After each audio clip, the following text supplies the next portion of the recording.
Hello friends, कैसे हैं आप लोग। मैं माधव कुंडल आज आप लोगों के बीच में आपके साइंस एंड टेक्नोलॉजी का जैव प्रौद्योगिकी वाला जो भाग है उसका एक लास्ट टॉपिक हमारा जो बचा हुआ है वो है जीन थेरेपी और जीन एडिटिंग। इससे पहले हम लोगों ने क्लोनिंग, स्टेम सेल्स तकनीक, टेस्ट ट्यूब बेबी तकनीक, मानव जीनोम परियोजना, इन सब चीज के बारे में हम लोग पढ़ चुके हैं। आज हमारा जो टॉपिक जो है वो है जीन थेरेपी और जीन एडिटिंग। इन दोनों चीजों को हम लोगों को समझना है। और यदि जीन थेरेपी क्या है तो सबसे पहले हम लोग इस चीज के ऊपर डिस्कस करते हैं कि जीन थेरेपी क्या होती है। देखिए, जैव प्रौद्योगिकी की सहायता से, ध्यान से सुनिएगा, जैव प्रौद्योगिकी की सहायता से आनुवांशिक अनुक्रमों में सुधार करके किसी रोग का उपचार करना ही जैव प्रौद्योगिकी जीन थेरेपी कहलाता है। तो जैव प्रौद्योगिकी के माध्यम से जीन सुधार के द्वारा रोगों का उपचार करना ही जीन थेरेपी कहलाता है। ऐसे कई सारे रोग होते हैं जिन रोगों का उपचार स्वाभाविक तरीके से यदि देखा जाए तो सामान्य चिकित्सा पद्धति के माध्यम से जिनका उपचार नहीं किया जा सकता है, जैसे हीमोफीलिया रोग, कैंसर रोग, एड्स रोग, पार्किंसंस रोग, मधुमेह रोग, जो कि इनमें कुछ अनुवांशिक रोग है और कुछ जटिल रोग है जिनका उपचार स्वाभाविक चिकित्सा के माध्यम से नहीं किया जा सकता है। देखिए, जीन थेरेपी की 3 विधियां हम लोग यहाँ पर पढ़ सकते हैं। पहली विधि के स्तर पर यदि देखा जाए तो पहला आप लोगों का आता है जीन प्रतिस्थापन।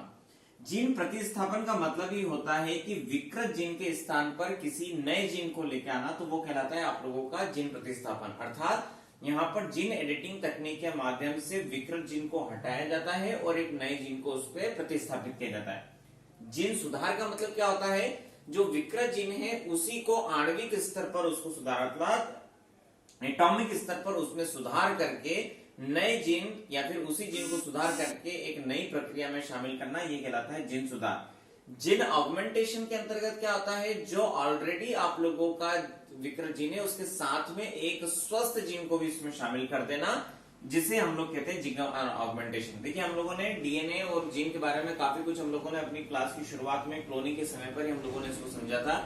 तो यदि डीएनए और इससे संबंधित यदि किसी प्रकार का डाउट है तो आप लोग क्लोनिंग वाले लेक्चर में जाकर आप लोग इसको समझ सकते हैं। ठीक है, आगे हम लोग आते हैं जीन चिकित्सा के प्रकार। देखिए, ये प्रश्न आप लोगों के 3 लाइनर्स या फिर 3 मार्क्सर में आप लोगों के प्रश्न आ सकते हैं।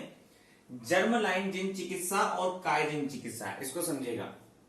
जब हम लोग अंडाणु या फिर शुक्राणु या फिर भ्रूण बनने के निर्माण की प्रक्रिया के दौरान ही यदि हम लोग जीन में किसी प्रकार का सुधार करके रोगों का उपचार या फिर उसके आनुवांशिक अनुक्रमों में परिवर्तन करते हैं तो वो कहलाता है आप लोगों की जर्मलाइन जीन चिकित्सा।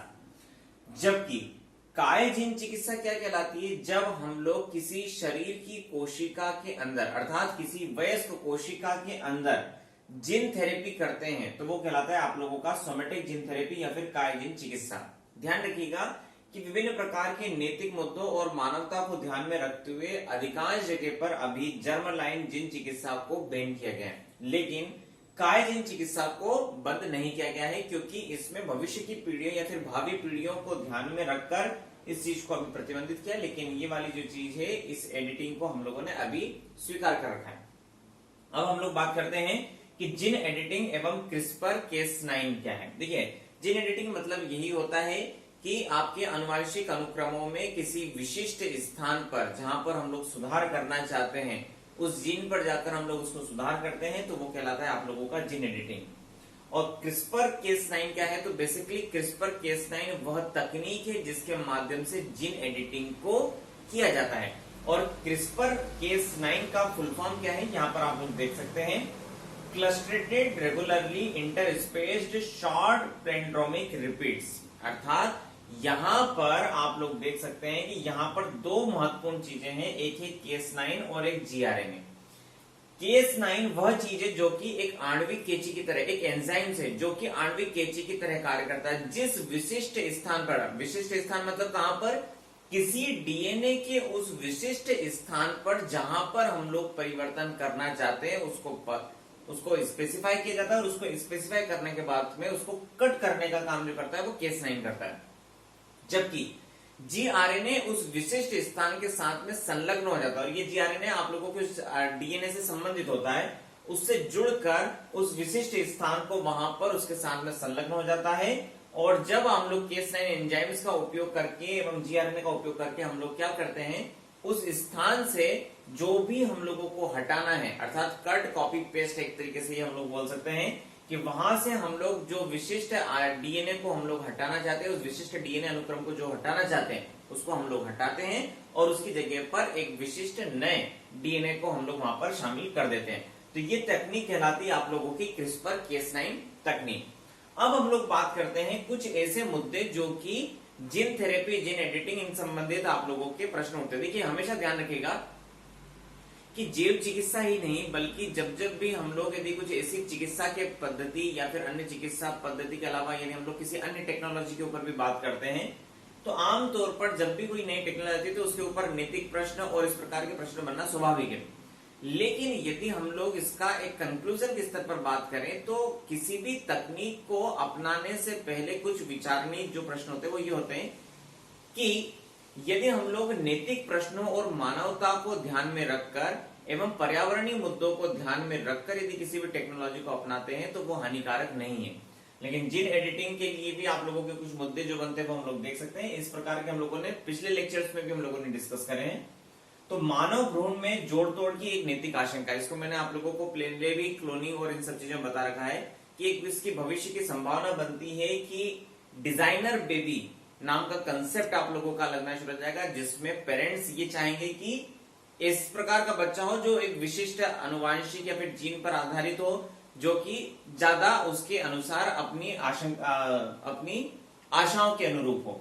दूसरा, प्रतिरक्षा प्रतिक्रिया। यहां पे ध्यान रखिएगा कि प्रतिरक्षा इसलिए हो जाती है क्योंकि हम लोग इसमें जिस वेक्टर का उपयोग करते हैं अर्थात जिस वाहक के माध्यम से हम लोग इस एडिटिंग को पूरा प्रक्रिया करते हैं वो होता है आप लोगों का वायरस।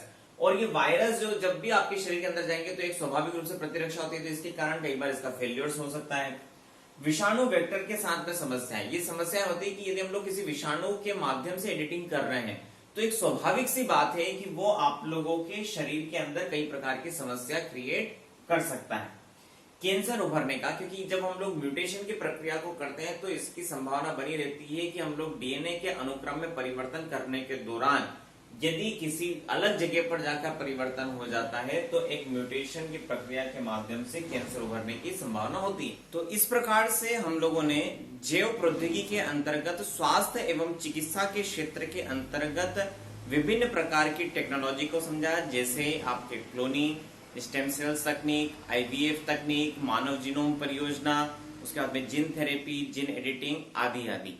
इन सबके अनुप्रयोगों के साथ साथ में इस पर क्या क्या संभावित खतरे हैं या फिर क्या क्या लाभ हैं, क्या हानियां हैं, इनके अंतर्गत क्या तकनीकों का उपयोग किया जाता है, इन सभी चीजों के बारे में हम लोगों ने समझा।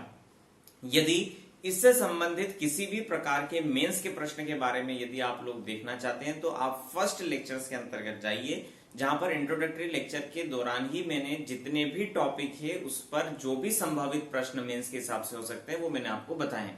तो वहां पर जाकर आप लोग इसको देखिए और यदि किसी भी प्रकार का कोई डाउट होता है तो वो आप लोग कमेंट्स बॉक्स पर मुझे बता सकते हैं, जिसका समाधान मैं आपको व्हाट्सएप के थ्रू या फिर किसी भी माध्यम से आपको मैं बताऊंगा। ठीक है, तो इस प्रकार से हम लोगों ने इस पूरे कंसेप्ट को समझा है। मुझे आशा है कि आप लोगों को ये पूरा चैप्टर समझ में आया होगा और यदि किसी भी प्रकार का यदि डाउट हो तो वो आप लोग पूछ सकते हैं। ठीक है, धन्यवाद।